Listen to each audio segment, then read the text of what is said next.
There are definitely hard skills that a level designer and a game designer needs to have in order to succeed.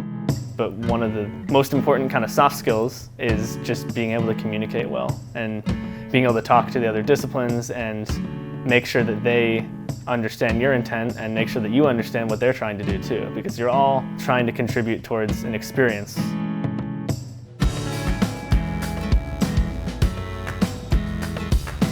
At school, you are kind of learning generalist game design, and you are learning like, this is how you're programming and this is how you're doing like systems design and level design, and it's kind of more varied, whereas at a place like Sledgehammer, you're ending up in a more specialized position, so you become like more of an expert at that specific part of game design. And at a place like this, it's really cool to be surrounded by like the people who are the best at this. Like, hey, I'm surrounded by people who are really, really good at audio, and I don't need to just like open this random audio tool and start editing my own sounds. There's actually people who are really good at that, and so I can just focus on level design and how to use that to make their stuff even better.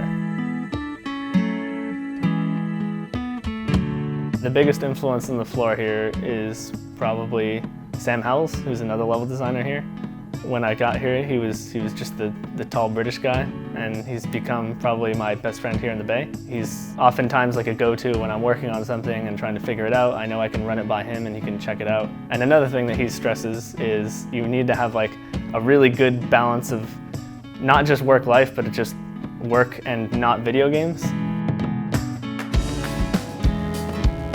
It is true that you really need to have more of an understanding of the world and more experiences, and then you can actually use that as a level designer to draw upon, and it will actually make your level design better.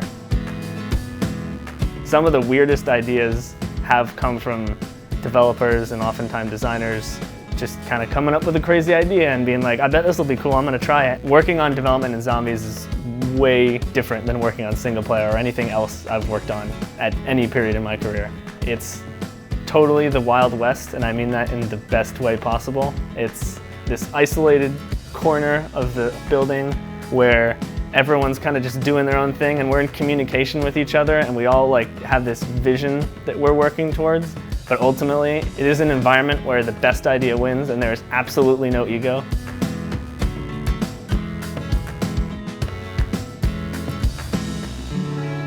My name is Pennell, and I'm a level designer at Sledgehammer Games.